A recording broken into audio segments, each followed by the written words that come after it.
الحمد للہ وکفیٰ وسلام علی عبادہ الذین اصطفیٰ اما بعد۔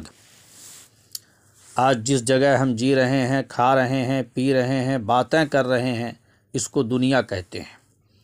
اور جب انسان مر جاتا ہے تو عالم برزخ کے حوالے ہو جاتا ہے۔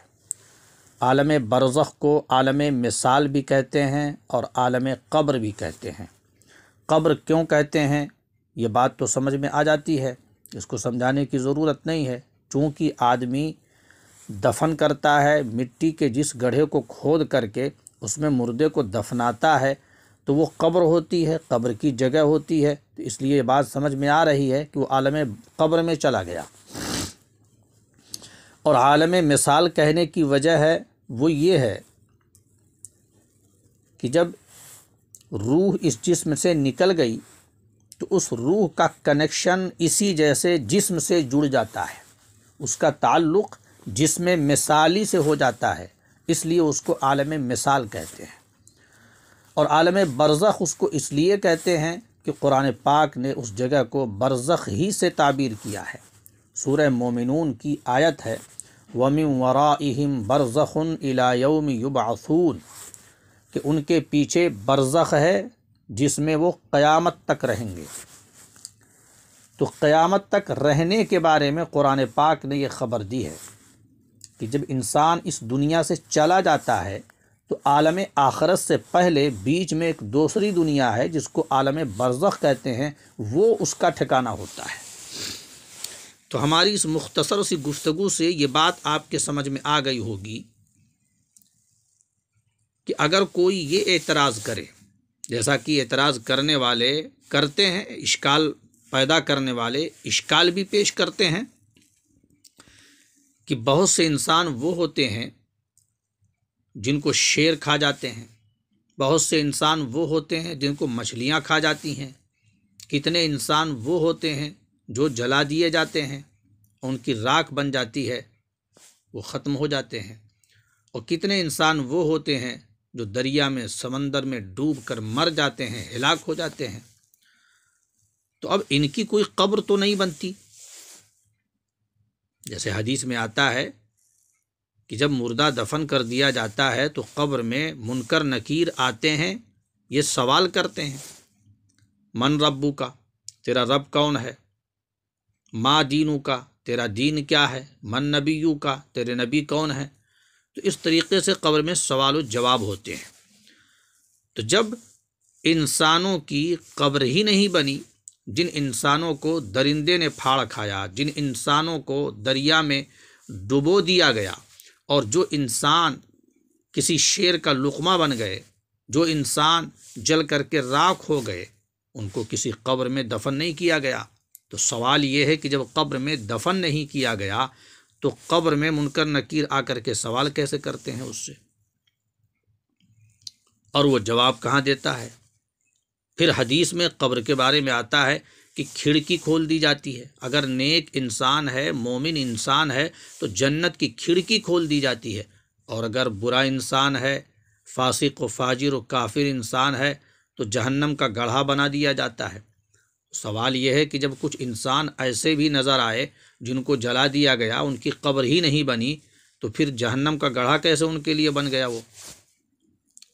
تو جو میں نے شروع میں گفتگو کی ہے، اسی گفتگو میں اس سوال کا جواب بھی ہے کہ قبر سے صرف مٹی کا وہ مخصوص گڑھا مراد نہیں ہے جہاں انسان دفن کیا جاتا ہے، بلکہ قبر سے مراد ہے وہ عالم برزخ، پوری لمبی چوڑی دنیا۔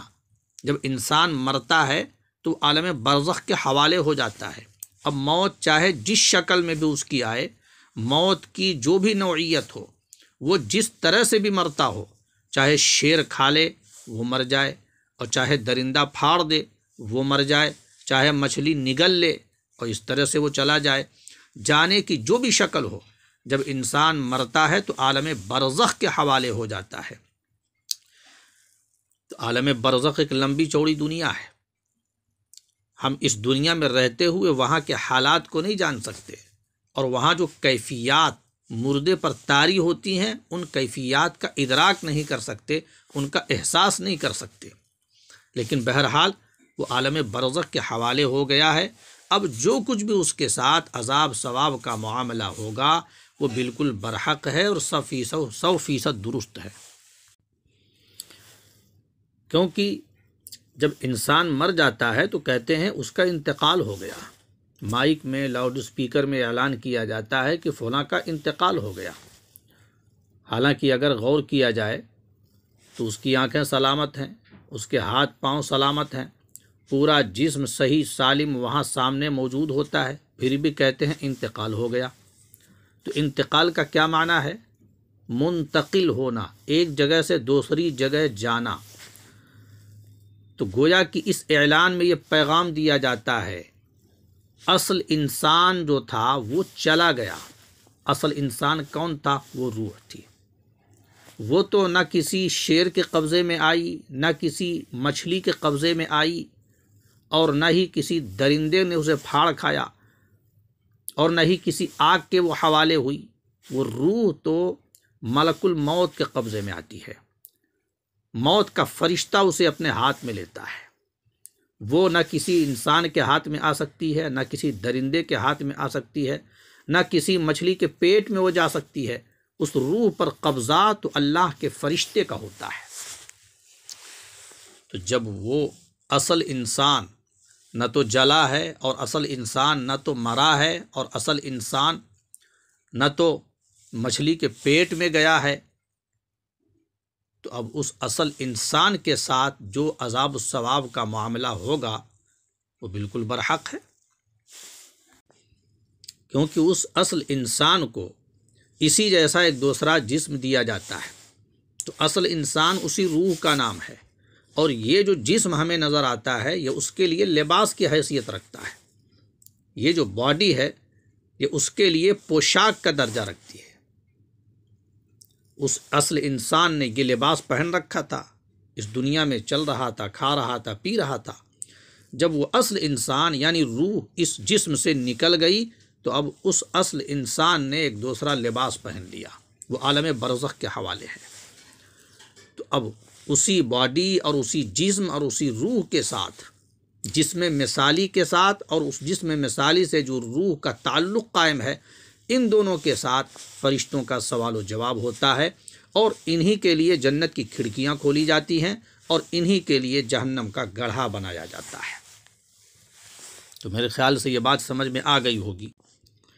تو اب جو لوگ کہتے ہیں کہ قبر کی بات جو کی جاتی ہے شریعت میں، اسلام میں، یہ بالکل صحیح نہیں ہے، تو ان کی یہ بات ہی درست نہیں ہے۔ ان کا یہ کہنا کہ قبر میں جو کچھ حالات پیش آتے ہیں حقیقت میں ایسا کچھ نہیں ہے، تو وہ غلطی پر ہیں، کیونکہ اس جگہ کی اور وہاں کے حالات کی خبر قرآن و حدیث میں دی گئی ہے۔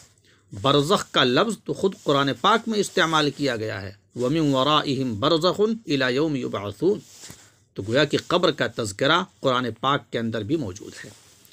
اب رہا یہ سوال کہ جب آخرت میں حشر میں حساب و کتاب ہوگا اور ہر ایک کے اعمال کے بارے میں پوچھ گچھ ہوگی، پھر وہاں تفصیلات زندگی کی سامنے آئیں گی، اور انہی کے اعتبار سے جنت کا فیصلہ ہوگا، جہنم کا فیصلہ ہوگا، تو یہ بات تو ٹھیک ہے اور عدل و انصاف پر مبنی ہے کہ وہاں جہنم میں ڈال دیا جائے اور وہاں جنت میں داخل کر دیا جائے۔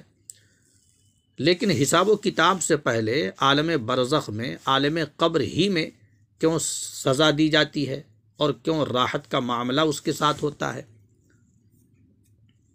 جیسے جنت کی کھڑکی کھول دی جاتی ہے، یہ حدیث میں بات بیان کی گئی ہے، اور جہنم کا گڑھا کھود دیا جاتا ہے، یہ حدیث میں ذکر کیا گیا ہے۔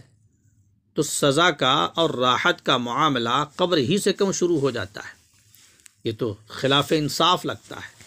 تو یہاں آپ سمجھ لیں کہ یہ خلاف انصاف نہیں ہے، اللہ کے علم میں ہے کہ کون سا بندہ مومن ہے اور کون سا بندہ کافر ہے۔ اللہ کو پتہ ہے کہ کون نیک ہے اور کون بد ہے۔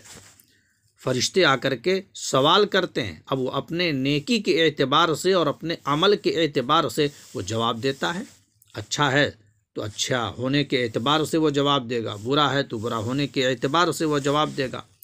یہ ابتدائی مرحلہ ہے۔ تو اب یہاں پر جو اجمالی طور پہ سزا کا معاملہ ہوتا ہے یا مختصر طور پر راحت کا اور نعمت کا معاملہ ہوتا ہے، یہ بالکل ایسے ہی ہے جیسے کہ کسی مجرم کو گرفتار جب کیا جاتا ہے تو ابھی جب تک جرم ثابت نہ ہو جائے، یقینی طور پہ اس کا مجرم ہونا واضح نہ ہو جائے، ابھی صرف اس کو گرفتار کیا گیا ہے، تو گرفتار ہونے کے وقت ہی اس کو کچھ نہ کچھ سزا دی جاتی ہے۔ ابتدائی طور پر اس کے ساتھ کچھ سختی کا معاملہ کیا جاتا ہے، پھر جب جرم ثابت ہو جاتا ہے تو اصل فیصلہ پھر سنایا جاتا ہے، اور اس کے لیے جیل کی سلاخیں ہوتی ہیں یا کہیں دوسری جگہ پہ اس کو منتقل کیا جاتا ہے۔ تو جرم ثابت ہونے سے پہلے بھی کچھ نہ کچھ سختیاں ہوتی ہیں، تکلیفوں کا سامنا اس مجرم کو کرنا پڑتا ہے۔ تو اس لیے یہ نہیں کہا جا سکتا ہے کہ قبر میں عذاب کا سلسلہ کیوں شروع ہو گیا یا قبر میں نعمتوں کا اور راحتوں کا سلسلہ کیوں شروع ہو گیا۔ تو معلوم یہ ہوا کہ قبر میں بھی عذاب کا ثواب کا جو معاملہ ہے وہ ابتدائی مرحلے میں ہے، یہ بالکل درست ہے، انصاف کے خلاف نہیں ہے، نہ یہ عدل کے خلاف۔ اچھا، اب یہیں پر ایک تیسری بات سنتے چلیں۔ کچھ لوگ یہ کہتے ہیں اور کہیں کہیں یہ غلط فہمی پائی جاتی ہے، بلکہ عوام میں جو جاہل لوگ ہیں ان میں زیادہ یہ بات مشہور ہے کہ روح دنیا میں واپس آتی ہے۔ حالانکہ یہ نظریہ بالکل غلط ہے، 100% غلط ہے۔ جو روح چلی گئی عالم برزخ کے حوالے ہو گئی، اب قیامت تک اس کا ٹھکانہ عالم برزخ ہی ہے، وہ عالم برزخ سے اس دنیا میں نہیں آتی۔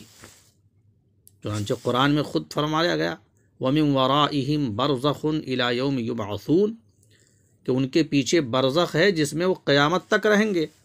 جب قرآن نے کہہ دیا کہ قیامت تک ان کا ٹھکانہ ہے تو پھر یہ نظریہ کیسے اپنایا جا سکتا ہے کہ روح واپس آتی ہے؟ ایک جگہ میں گیا تھا، 10 سال پہلے کی بات ہے، جلسے میں شرکت ہوئی تو رات کا وقت تھا، تو دور سے کچھ بھیڑ نظر آئی۔ اس بھیڑ کے بارے میں معلوم کیا گیا تو پتہ یہ چلا کہ عورتیں زیادہ ہیں اس کے اندر، اور ان کا ایک پیر ہے، وہ سب کو لے کر کے جا رہا ہے قبرستان۔ اب پوچھا گیا کہ آخر اس بھیڑ کی وجہ کیا ہے اور قبرستان یہ بھیڑ کیوں جا رہی ہے؟ تو بتایا یہ گیا کہ یہاں 40 دن پہلے ایک صاحب کا انتقال ہو گیا تھا اور آج 40واں ہے۔ تو یہاں ان کا نظریہ اور ان کا عقیدہ یہ ہے کہ جب کوئی انتقال کر جاتا ہے تو اس کی روح یہاں آتی رہتی ہے۔ تو کیا کرتے ہیں، وہ ایک مٹکا لیتے ہیں اور مٹکے میں پانی بھرتے ہیں اور اوپر گوبر لگا دیتے ہیں، یعنی گائے، بیل یا بھینس کی لید کہہ لیجئے، گوبر کہہ لیجئے، تو وہ اس کے اوپر لگا دیتے ہیں اور اسی کے اوپر جو لگا دیتے ہیں۔ یہ ایک اناج ہے، جیسے گیہوں ہے ایسے جو ہے، تو جو لگا دیتے ہیں۔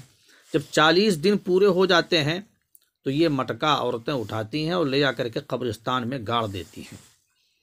تو اب ان کا یہ نظریہ ہوتا ہے کہ اب ہم نے روح کو واپس کر دیا، جو روح آ رہی تھی روح کو دفن کر کے آ گئے۔ تو ظاہر ہے جب انسان دنیا سے چلا گیا اسی وقت اس کی روح چلی گئی، تو اب اس کے آنے کا جو نظریہ ہے کہ روحیں آتی ہیں واپس، یہ بالکل غلط ہے، بے بنیاد بات ہے، اس کی کوئی اصل نہیں۔ اب یہاں کوئی سوال کر سکتا ہے کہ کئی دفعہ ایسا بھی دیکھا گیا کہ کچھ انسانوں پر روح آئی، مسلط ہو گئی، اور وہ روح یہ کہہ رہی تھی کہ میں فلاں شخص کی روح ہوں، جو دنیا سے انتقال کر گیا ہے، دنیا سے جو چلا گیا ہے، میں اسی کی روح بول رہی ہوں۔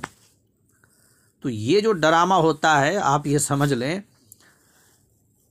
وہ جو روح ہے وہ تو عالم برزخ کے حوالے ہو گئی، وہ نہیں آ رہی ہے۔ اب یہ جو اس مردے کے نام سے روح بول رہی ہے، تو یہ واقعہ کیا ہے اور ماجرا کیا ہے، تو اس کو سمجھنا ہے۔ ہوتا یہ ہے کہ شیطان کو اللہ نے انسان پر مسلط ہونے کی، سوار ہونے کی قدرت دے رکھی ہے، تو ایسے موقعوں سے یہ فائدہ اٹھاتا ہے اور الٹا سیدھا بولتا ہے، اور یہ شیطان جھوٹ بھی بولتا ہے، کس بیانی سے کام لیتا ہے۔ ممکن ہے یہ شیطان ہی مسلط ہو جاتا ہو اور یہ کہتا ہو کہ میں فلاں شخص کی روح ہوں، وہ میں آ گئی ہوں۔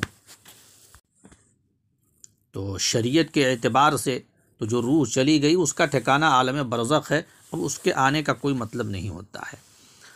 اچھا، یہ تو شریعت کی بات ہوئی۔ عقل سے بھی اگر پوچھا جائے تو عقل بھی یہی کہتی ہے کہ جو روح چلی گئی اس کے آنے کا کوئی سوال ہی نہیں پیدا ہوتا۔ حضرت حکیم الامت مولانا اشرف علی تھانوی رحمۃ اللہ علیہ نے یہ بات لکھی ہے، وہ فرماتے ہیں کہ مردہ دو حال سے خالی نہیں، جو انسان دنیا سے گیا ہے وہ دو حال سے خالی نہیں، یا تو وہ آرام میں ہوگا اور یا تکلیف میں ہوگا۔ اگر وہاں آرام میں ہے، نعمتوں میں ہے، آسائش میں ہے، تو وہاں کا آرام، وہاں کی راحتیں چھوڑ کر دنیا کے جھمیلے میں کیوں آئے گا اور دوسروں کو لپٹتا پھرے گا؟ اس کو ضرورت ہی نہیں ہے یہاں آنے کی۔ اور اگر وہ تکلیف میں، کسی پریشانی میں، عذاب میں مبتلا ہے، تو جو عذاب کے فرشتے ہیں وہ اس کو چھوڑیں گے کیوں کہ تم یہاں سے دنیا میں جاؤ اور وہاں سیر کر کے آؤ؟ تو عقل بھی یہ بات نہیں کہتی ہے کہ جو روح چلی جاتی ہے اس کو یہاں آنے کی ضرورت ہے۔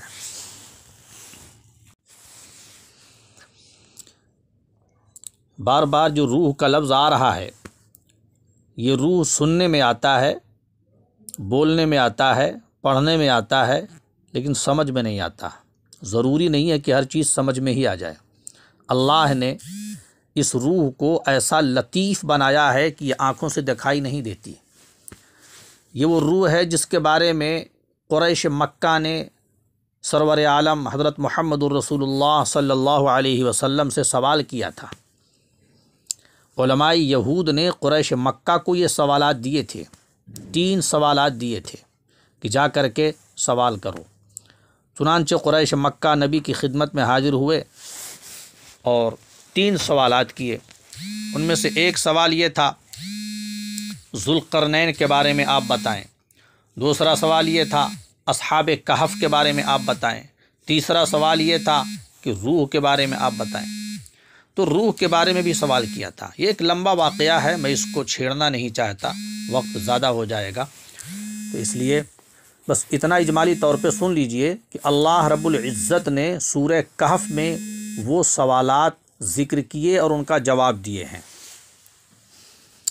اسی سلسلے میں روح کے بارے میں اللہ نے صرف اجمالی طور پہ اتنا جواب دیا ہے، یسألونک عن الروح، یہ آپ سے پوچھتے ہیں روح کے بارے میں، قل الروح من امر ربی، آپ صرف اتنا کہہ دیجئے کہ یہ میرے رب کے امر سے ہے۔ حکم ربی ہوتا ہے تو یہ روح جسم میں داخل ہو جاتی ہے اور جسم کے اندر جان پیدا ہو جاتی ہے، طاقت آ جاتی ہے، شکتی آ جاتی ہے، انسان کھڑا ہو جاتا ہے۔ اور جب یہ روح نکل جاتی ہے، حکم ربی سے یہ روح نکلتی ہے، تو یہ انسان کا جو جسم ہے یہ مردہ ہو جاتا ہے، بے قیمت ہو جاتا ہے، لاش بن جاتا ہے۔ فرمایا گیا وما اوتیتم من العلم الا قلیلا، روح کی صحیح حقیقت تو صرف اللہ کو معلوم ہے، تم اس کے بارے میں پوچھتے ہو، ہم نے اجمالی طور پہ امر ربی بتایا ہے کہ یہ روح اللہ کا ایک حکم ہے، اس کی حقیقت تک تم پہنچ نہیں سکتے ہو، کیونکہ تمہارے پاس اتنی صلاحیت نہیں ہے اور اتنی لیاقت نہیں ہے، تمہارے پاس اتنا علم نہیں ہے کہ تم اس کی گہرائی تک پہنچ سکو۔ جو کچھ تمہیں علم دیا گیا ہے وہ بہت تھوڑا ہے۔ تو اب روح کی جو صحیح حقیقت ہے، ظاہر ہے وہ اللہ ہی کو معلوم ہے، کسی کو معلوم نہیں ہے۔ اب رہا یہ معاملہ کہ جو علماء نے اس روح کے بارے میں کچھ باتیں بتائی ہیں، تو صرف آپ اتنا سمجھ لیں کہ وہ ایک سمجھانے کی کوشش ہے، باقی روح کی جو اصل حقیقت ہے وہ تو صرف اللہ کو معلوم ہے۔ چنانچہ کچھ علماء نے روح کے بارے میں سمجھانے کی کوشش کی ہے، وہ اس طرح سے بھی فرمایا ہے کہ جیسے گلاب کا پانی گلاب کے پھول میں ہوتا ہے، ایسے ہی روح پورے جسم کے اندر ہوتی ہے، سر سے لے کر کے پاؤں تک روح موجود ہوتی ہے۔ یا جیسے آگ کوئلے کے اندر موجود ہوتی ہے، پھر دھیرے دھیرے اس کی حرارت ختم ہوتی ہے یہاں تک کہ آگ ختم ہو جاتی ہے، ایسے ہی جسم سے روح نکل جاتی ہے۔ تو روح پورے جسم کے اندر موجود ہے جیسے آگ کوئلے کے اندر موجود ہے۔ یا اس کو اس طرح بھی آپ سمجھ سکتے ہیں کہ جیسے زیتون کا تیل ہے وہ زیتون کے پھل میں موجود ہے، یا سرسوں کا تیل ہے وہ سرسوں کے دانے کے اندر موجود ہے، ایسے ہی روح اس انسانی جسم کے اندر موجود ہے۔ تو اللہ کا جب حکم ہوتا ہے تو یہ جسم زندہ ہو جاتا ہے، روح داخل ہو جاتی ہے، اور جب اللہ کا حکم ہوتا ہے، امر ربی ہوتا ہے، تو یہ روح جسم سے نکل جاتی ہے، اور پھر انسان کا یہ جسم بے قیمت ہو جاتا ہے اور مردہ ہو جاتا ہے۔ قبر میں جو عذاب کا ثواب کا معاملہ ہوتا ہے، اگر آپ اس کو سمجھنا چاہیں تو اس طرح سے آپ سمجھ سکتے ہیں کہ جیسے سونے والا پاس میں سویا ہوا ہوتا ہے، اس پر حالات طاری ہوتے ہیں، وہ محسوس بھی کرتا ہے، وہ ہنستا بھی ہے، روتا بھی ہے، دوڑتا بھی ہے، کھیلتا بھی ہے، سب کچھ کرتا ہے، بہت سے حالات اس پر پیش آتے ہیں، لیکن پاس میں بیٹھنے والے شخص کو اس کی ہوا تک نہیں لگتی۔ جن کیفیات سے وہ سونے والا گزرتا ہے ان کیفیات کا کچھ بھی علم پاس میں بیٹھنے والے کو نہیں ہوتا۔ تو جب پاس میں ایک شخص موجود ہے اور اس کو ان کے حالات کی خبر نہیں ہے، تو قبر میں جو مردے کے ساتھ حالات پیش آتے ہیں، وہ اگر چیختا ہے، چلاتا ہے، اور ہمیں اس کا علم نہیں ہوتا، ہم سن نہیں پاتے، تو اس کی وجہ سے اس کا انکار نہیں کیا جا سکتا۔ اگر ہم غور کریں گے تو حدیث میں کچھ اشارہ دیا گیا ہے کہ قبر میں جو کچھ معاملات پیش آتے ہیں مردے کے ساتھ، اگر اس کو سمجھنا ہے تمہیں تو تم سونے والے کو دیکھو۔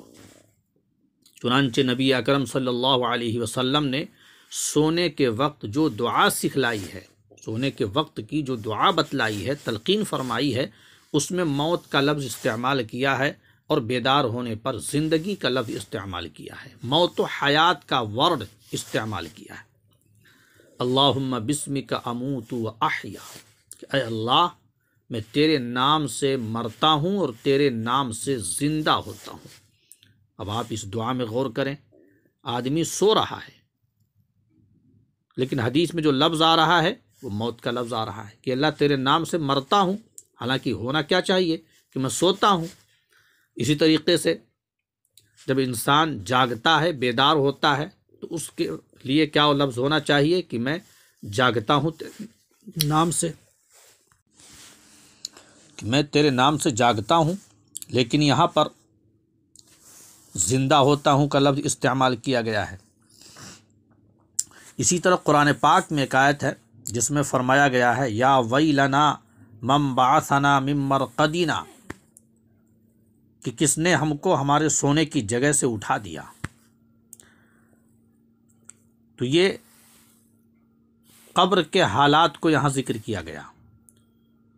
مرقد یہ سونے کی جگہ نہیں ہوتی، سونے کی جگہ کے لیے بولا جاتا ہے، لیکن مردے کے لیے یہ استعمال کیا گیا ہے کہ جو مردہ حشر کے لیے اٹھے گا تو وہ کیا کہے گا، یا ویلنا من بعثنا من مرقدنا، کہ ہم کو کس نے سونے کی جگہ سے اٹھا دیا۔ تو موت کے لیے سونے کا لفظ بولا گیا ہے قرآن پاک کے اندر، اور سونے کی جگہ پر موت کا لفظ بولا گیا ہے حدیث پاک کے اندر۔ اس سے یہ اشارہ دے دیا گیا کہ اگر تمہیں قبر کے حالات کو، وہاں کے عذاب و ثواب کو سمجھنا ہو تو یہاں کے سونے والے کو سمجھ سکتے ہو۔ سونے والا جو بندہ ہوتا ہے وہ کبھی مکہ کی سیر کر رہا ہوتا ہے، کبھی مدینے کی سیر کر رہا ہوتا ہے۔ اگر آپ جگا دیں سوتے ہوئے تو کبھی وہ کہتا ہے یار میں بیت اللہ شریف کا طواف کر رہا تھا، تم نے خواہ مخواہ مجھے جگا دیا۔ تو آپ اس کی اس بات کو جھٹلائیں گے نہیں کہ بھئی تو یہیں ہے، کب تو کعبہ شریف پہنچ گیا اور کب تو مکہ مکرمہ پہنچ گیا؟ تو اس کی بات کی تصدیق کریں گے، تکذیب نہیں کریں گے، کیونکہ خواب میں تو آدمی پتہ نہیں کہاں کہاں پہنچ جاتا ہے۔ اسی طرح کبھی ایسا ہوتا ہے کہ آدمی ڈر کر کے جاگ جاتا ہے، سو رہا ہوتا ہے اور اچانک اٹھ جاتا ہے اور کہتا ہے مجھے چھپکلی نے کاٹ لیا، بچھو نے کاٹ لیا۔ تو گویا کہ وہ خواب میں دیکھ رہا تھا یہ سب۔ تو اگر وہ خواب میں دوڑتا بھی ہے، جاتا بھی ہے، آتا بھی ہے، تکلیف میں یا پریشانی میں یا راحت میں جس میں بھی ہوتا ہے اس کے ان حالات کی خبر پاس میں بیٹھنے والے کو بھی نہیں ہوتی۔ تو اگر ہم پاس میں بیٹھنے والے شخص کی کیفیات کو جان نہیں سکتے ہیں، تو اگر قبر کے حالات کو ہم نہ جان سکیں تو اس میں انکار کی کیا وجہ ہے؟